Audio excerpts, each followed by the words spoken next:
Hello, we're looking at the ground bass from Music for a While by Purcell. This is incidental music to a play. We'll look at the overall meaning of the words and where it comes in the play in another video, but today we're just looking at the way the piece is constructed.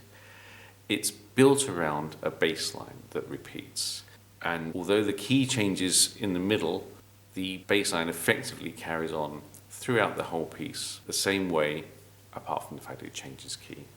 Wow, we're identical. So it's important that we understand the things that make this an effective bass line, because that's where you get points in your essay, not just saying what happens, but why that makes it effective, and also why the type of decisions that were made are typical of the Baroque period. So I'll play it once for you. This is the left hand of the harpsichord part, but that's doubled by, in our recording, a bass viol. And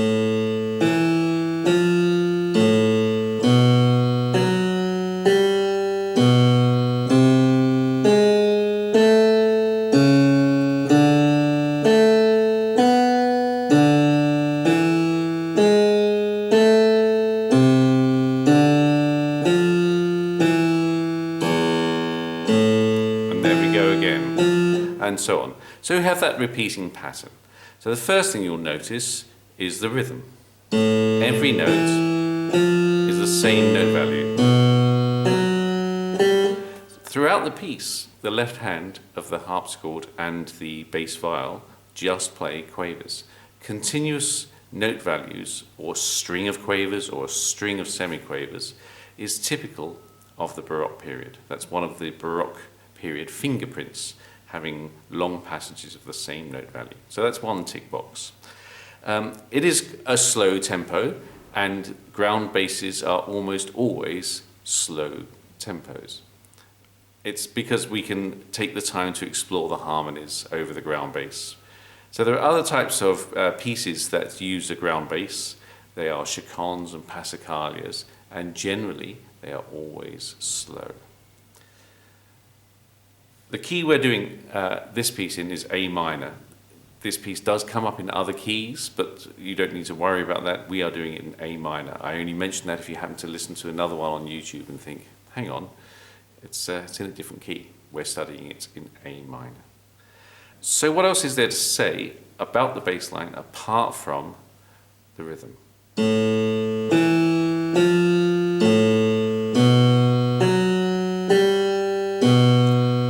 See, it's the same pattern over and over again. So that's a rising sequence, isn't it? We have, then we have, and. So it's a rising sequence. You'll see that term used a lot as we study these pieces. It happens in the tune of Samba and Preludio. It happens in the tune in Defying Gravity too. So a rising sequence is a very common device, and it's very obvious there, isn't it? The next thing is that we have lots of notes that are outside of the key. We're in A minor, we get some F sharps straight away, and G sharps, and C sharps. So we have some chromatic notes. So we can say that the bass line is continuous quavers. We can say that it uses chromatic notes and that it is a rising sequence. We get this very strong semitone. Semitones are very powerful. Every time we do the sequence, lots of semitone rises, which again gives it its character and its energy. So the chromatic notes help create those semitones. What else can we say about it? The most important thing of all, apart from the fact that it is constantly repeating, which is what makes a ground bass, it constantly repeats, is how long it is.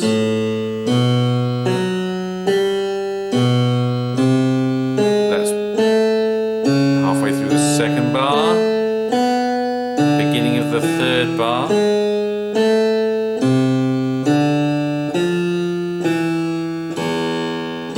and That's it. It's 3 bars long. Most music we know works really well in 4-bar phrases. So why would Purcell write a 3-bar phrase that repeats constantly? Well, it's because it adds a really interesting juxtaposition against the melody line.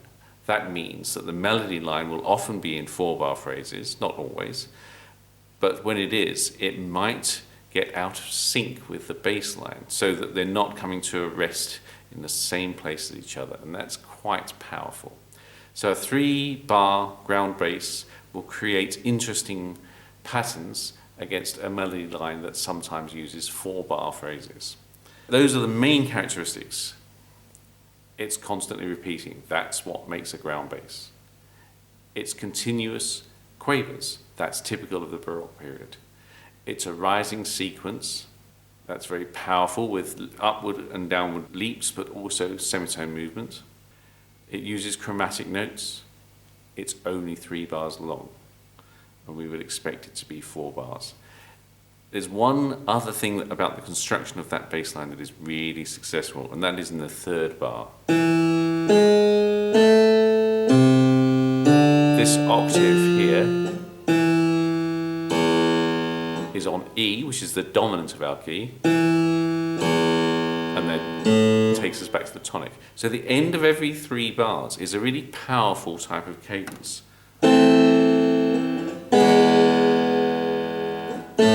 It's a 1C, 5, 1 cadence. So it's a particular type of perfect cadence, and it's very, very powerful. So that really helps the ground bass really sound that the 3 bars is the end each time of the phrase, rather than just a continuous set of quavers that drifts on and on. So we have a clear cadence at every 3rd bar. Let me just remind you what ground bass means and what basso continuo means. Ground bass, repeating bass line throughout the piece. Basso continuo, who's playing this? Well, actually, in the Purcell and in the Bach, the harpsichord provides some of the chords and the harmony and the bass line. But because the bass line on the harpsichord may not be very obvious to hear, you normally double it with another instrument. So we have got the harpsichord, but we also have the bass viol, which is a bit like a cello, playing exactly the same music all the way through as the left hand of the harpsichord. So together, the harpsichord and the bass viol are a team that provide the chords and the bass line. It doesn't have to be the harpsichord, it could be the organ, it could be a lute, any chord playing instrument and any bass line instrument of the period could be in our basso continuo. So basso continuo sounds like it should be the continuous bass line. No, basso continuo is the group of instruments that play the supporting music in the Baroque period. The ground bass is the repeating bass line. What does the right hand of the harpsichord do? Well, in this case, we know from the Bach that the right hand was made up when it was in small notes and was written out by Bach when it was in big notes. So in other words, the way the score is printed shows you that the small notes are up for the player to decide, and the big notes are the ones that are actually written, and that's what makes the harpsichord a soloist in that piece. In this piece, the harpsichord is not a soloist, so all of the notes in the right hand are completely made up by the player. For the version we're studying, someone has written down those notes, but they wouldn't have been written down for the player. They would have been played by the player, and then someone later on has come down and written those notes. However, that player was very good, and we should look at the decisions he made.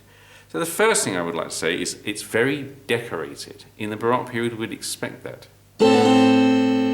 Our version starts with that little mordant.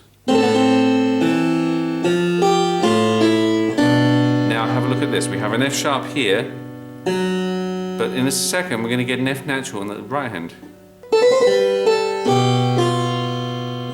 And that's got a special name. Have a listen out for that F natural after that F sharp. Can you hear how wonky that sounds?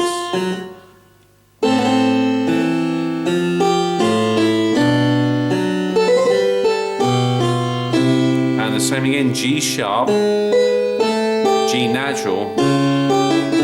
So because this player is choosing to play an F natural and an F sharp in different parts, a G natural and a G sharp in the two different hands, that's called a false relation. And that is again another fingerprint of the Baroque period. False relations, where we have different versions of Fs or F sharps or Gs and G sharps, different versions of the same letter name in different parts. And it gives a certain flavor to the music. The decorations are sometimes written out, so at the end of bar 2 we would have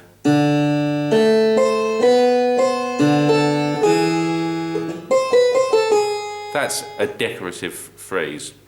Sometimes they are just put in as grace notes, as in bar 1. So decoration throughout this piece in the harpsichord writing. We'll have a look at the way the right hand of the harpsichord supports the words and supports the soloist when we look at the melody line later on.